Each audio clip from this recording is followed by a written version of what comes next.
The evening crowd at Rosewood Bistro buzzed with the usual Friday night energy as Petty Officer Second Class Kira Valdez settled into her corner booth. The dim lighting cast warm shadows across her table, where a half-finished plate of salmon sat cooling beside her water glass. She had chosen this spot deliberately, back to the wall, clear view of both entrances. Old habits from her Navy training died hard, even during shore leave. Before we dive into this story, drop a comment and let us know what state you're watching from. Maybe you've witnessed similar acts of courage where you're from. Kira wore civilian clothes tonight, a simple black sweater and jeans that gave no hint of her military background. Her auburn hair fell loose around her shoulders, a stark contrast to the regulation bun she maintained on base. To any observer, she appeared to be just another young woman dining alone, perhaps waiting for friends who were running late. The restaurant hummed with conversation and clinking silverware. Couples leaned across candlelit tables while families celebrated birthdays in the larger booths. The atmosphere felt safe, comfortable, the kind of place where nothing dramatic ever happened. Kira allowed herself to relax slightly, letting her shoulders drop as she savored a bite of her meal. That sense of peace shattered when three men approached the hostess station. Their voices carried across the dining room, loud and boisterous, already drawing irritated glances from nearby patrons. The hostess tried to seat the three men at a table near the center of the restaurant, but the tallest one shook his head dismissively. His eyes had already locked onto Kira's corner booth, a predatory gleam flickering across his weathered features. He nudged his companions, a stocky man with rolled sleeves and a thin one wearing an expensive watch that caught the overhead lights. They're not here for dinner, Kira realized, her training automatically cataloging details. The tall one moved with the swagger of someone accustomed to getting his way through intimidation. His companions flanked him like a pack, their body language aggressive and purposeful. She continued eating, but her peripheral vision tracked their movements as they dismissed the hostess and began walking directly toward her section. The tall man slid uninvited into the booth across from her, his companions taking positions that blocked her easiest exit routes. Up close, she could smell the alcohol on their breath, see the calculated malice in their expressions. This wasn't random. They had chosen her specifically because she appeared to be alone and vulnerable. "Welcome to our little corner of paradise, sweetheart," the tall man said, his voice carrying a mocking tone that made nearby diners glance over nervously. His friends chuckled at what they clearly considered wit. "The name's Rex Holloway, and these are my business partners." We couldn't help but notice a pretty lady dining all by herself. Kira set down her fork carefully, her movements controlled and precise. "I'm actually enjoying a quiet meal," she replied evenly. "Perhaps you gentlemen could find another table." Rex leaned back in the booth, spreading his arms across the back of the seat in a display of dominance. "Oh, we're not going anywhere, darling. Not when we found such delightful company." His stocky companion, who had introduced himself as Tony Brennan, drummed his thick fingers on the table while studying Kira with obvious intent. The thin man, Marcus Whitfield, adjusted his expensive watch and smiled coldly. The other diners had begun to notice the disturbance. An elderly couple at the adjacent table exchanged worried glances, while a young family hurried their children through their meal. The atmosphere in their corner of the restaurant grew tense, conversations dropping to whispers as people sensed the brewing conflict. Kira maintained her composure, years of military discipline keeping her expression neutral despite the growing threat. She had dealt with worse situations during her deployments, but civilian environments required different tactics. Escalation needed to be avoided if possible, though she remained ready for any outcome. A nervous waiter approached their table, clipboard trembling slightly in his hands. "Excuse me, gentlemen, but this lady was here first. Perhaps I could find you a nice table by the window." His voice carried the strained politeness of someone trying to defuse a situation he clearly wasn't equipped to handle. Rex didn't even look at the waiter. "We're fine right here, buddy. Why don't you bring us 3 whiskeys and mind your own business?" The dismissal was absolute, delivered with the casual cruelty of someone used to intimidating service workers. The waiter hesitated, glanced at Kira apologetically, then retreated without another word.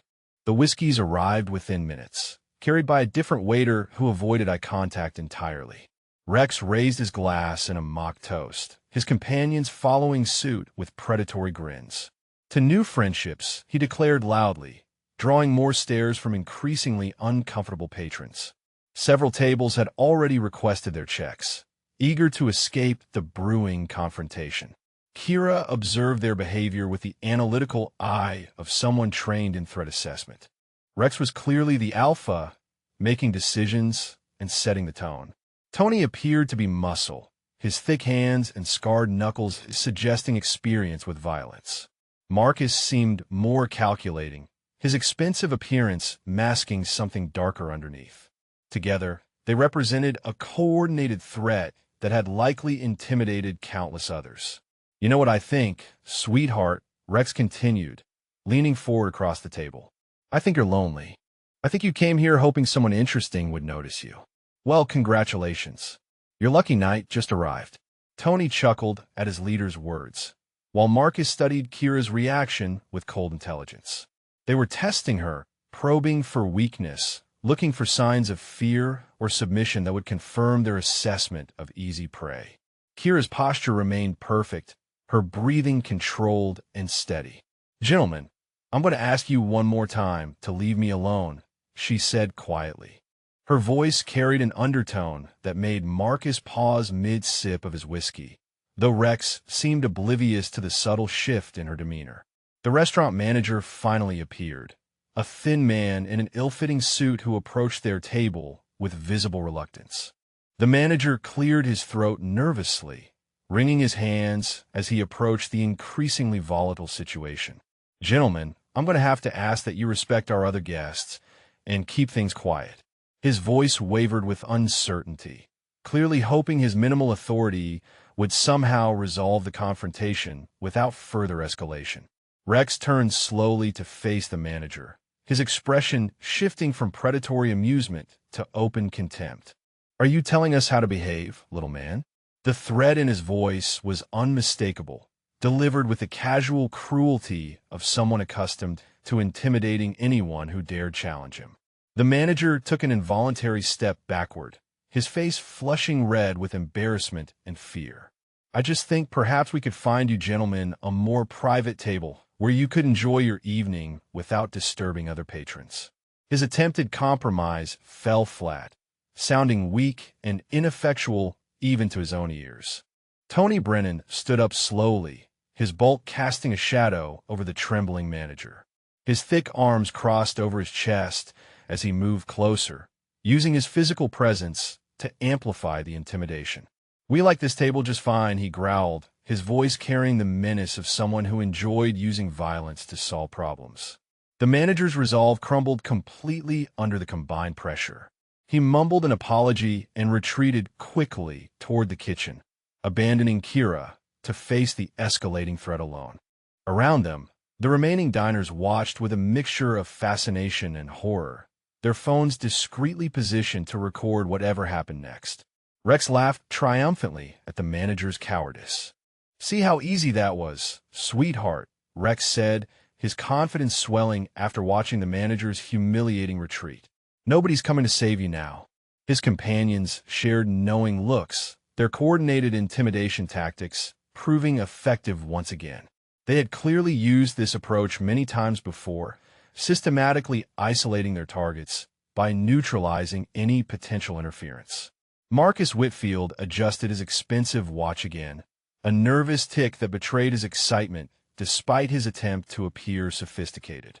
"You might as well accept that we're going to be friends tonight," he said with false charm. "Fighting it will only make things unpleasant for everyone involved." Kira's training kicked into high gear as she assessed her tactical situation. The booth's corner location that had initially felt secure now worked against her, limiting her movement options. Tony blocked the most direct exit route, while Marcus controlled access from the other side. Rex sat directly across from her, his position allowing him to grab her if she tried to slide out of the booth. Her breathing remained controlled, but internally she was calculating distances, identifying improvised weapons, and preparing for multiple scenarios. The salt shaker, water glass, and dinner knife on her table could all serve purposes beyond their intended functions. Years of combat training had taught her to see every environment as a potential battlefield.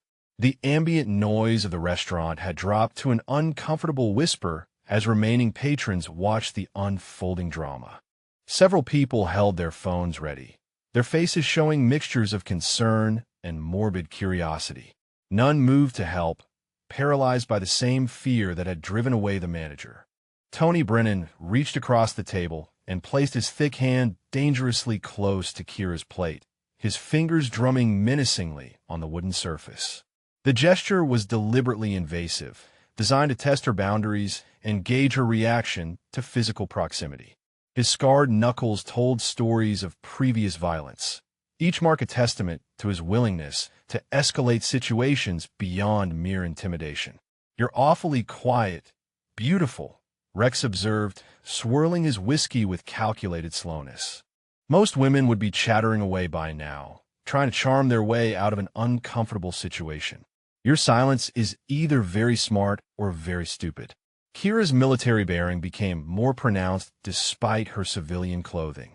Her spine straightened almost imperceptibly, her shoulders squaring in a way that spoke of countless hours of drill instruction and combat readiness. To the untrained eye, she might have appeared to be shrinking under pressure, but those with military experience would recognize the subtle shift toward combat posture. Marcus leaned closer, his expensive cologne unable to mask the predatory intent radiating from his carefully groomed appearance. "Why don't you tell us what you do for work, sweetheart?" he suggested with false friendliness. "We're very interested in getting to know you better." His tone carried implications that made several nearby diners shift uncomfortably in their seats. The tension in their corner of the restaurant had become palpable, an almost physical weight that seemed to press down on everyone within sight of the confrontation. Staff members huddled near the kitchen entrance, whispering anxiously among themselves, but making no move to intervene or call for outside help. Rex's patience finally ran out as he interpreted Kira's continued silence as defiance rather than preparation. He slid further across the booth until his leg pressed against hers under the table, the unwanted contact crossing a line that transformed harassment into assault. His hand moved toward her wrist with clear intent to grab and control her movement. That was a mistake. Kira's response was instantaneous and precise, her muscle memory taking over before conscious thought could interfere. Her left hand intercepted his reaching fingers, applying a nerve pressure technique that sent shooting pain up his arm while her right hand secured the dinner knife from her place setting. The movement was so fluid and controlled that most observers missed the transition from victim to combatant. "What the hell?" Rex gasped, his cocky demeanor evaporating as unexpected agony radiated from his trapped hand. He tried to pull away, but found himself locked in a grip that felt like steel cables wrapped around his fingers. The woman who had appeared so vulnerable moments before now held him immobilized with surgical precision. Tony Brennan lurched forward instinctively, his bulk moving to assist his leader, but stopped short when he saw the dinner knife positioned expertly in Kira's other hand. Something in her eyes had changed completely, transforming from defensive wariness to the cold calculation of someone trained to end threats efficiently and permanently. "Ma." Percuss Whitfield's expensive watch caught the light as his hand froze halfway to his inside jacket pocket. Suddenly uncertain whether reaching for whatever he kept concealed there would be wise given the dramatic shift in dynamics. "Gentlemen," Kira said quietly, her voice carrying the unmistakable authority of someone accustomed to being obeyed under life-threatening circumstances. "I gave you multiple opportunities to walk away. You chose not to take them."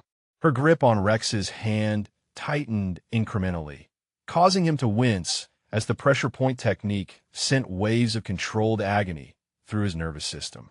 The dinner knife in her other hand wasn't held like a weapon of desperation, but with the practiced grip of someone who had received extensive training in close-quarters combat. The blade's position suggested she could deploy it defensively or offensively with equal efficiency, depending on how the situation developed. Tony Brennan's intimidating bulk suddenly seemed less impressive as he faced someone who clearly possessed skills he hadn't anticipated. His thick hands clenched into fists, but uncertainty flickered across his features as he tried to assess whether his usual tactics would work against this unexpected opponent. Marcus Whitfield slowly withdrew his hand from his jacket, recognizing that whatever advantage he might have possessed had evaporated along with their target's apparent vulnerability. The expensive watch on his wrist trembled slightly as adrenaline flooded his system, his calculated composure cracking under pressure. Around them, the restaurant had fallen into complete silence, except for the soft clicking of phone cameras recording every moment. What had begun as entertainment for bored diners had transformed into something far more serious. The atmosphere charged with the potential for explosive violence. Rex struggled against Kira's grip, his face flushing red with pain and humiliation as he realized his complete loss of control over the situation. Tony Brennan made his fatal error by lunging forward, his bulk aimed at overwhelming what he still believed was merely a lucky woman with basic self-defense training.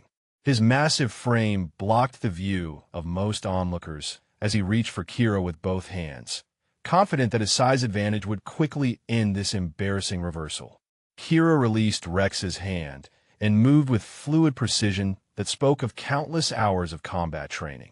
She ducked under Tony's grasping arms while simultaneously driving her elbow upward into his solar plexus with surgical accuracy. The impact folded him over like a closing jackknife, all the air rushing from his lungs in a whooshing gasp that carried across the silent restaurant. Before Tony could recover, Kira pivoted and applied a textbook chokehold that dropped him to his knees beside the booth. Her movements were economical and controlled, designed to neutralize threats without causing permanent damage. Years of Navy combat training had taught her to end confrontations quickly and decisively. Marcus Whitfield finally understood the magnitude of their mistake as he watched his intimidating companion reduced to gasping helplessness in less than 3 seconds. He reached again for his jacket pocket, desperation overriding his earlier caution, but found himself staring down the length of the dinner knife that had somehow appeared inches from his throat. Rex clutched his throbbing hand while staring in shock at the woman who had just systematically dismantled his crew's coordinated intimidation tactics. The predatory confidence that had carried him into this confrontation had completely evaporated, replaced by the dawning realization that they had chosen the wrong target. The restaurant erupted in shocked murmurs as patrons processed what they had just witnessed. Phones continued recording as 3 grown men found themselves completely neutralized by someone they had assumed was an easy target. Tony remained on his knees, still struggling to catch his breath, while Marcus sat frozen with a dinner knife, maintaining its threatening proximity to his carotid artery. Petty Officer 2nd Class Kira Valdez, United States Navy, she announced clearly, her voice carrying the crisp authority of military identification. You gentlemen just attempted to assault a federal service member.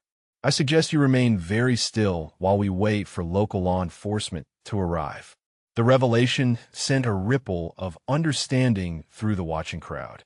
Suddenly, her controlled demeanor, perfect posture, and devastating combat skills made complete sense. She wasn't just a woman defending herself. She was a trained military professional who had been giving them opportunities to avoid this exact outcome.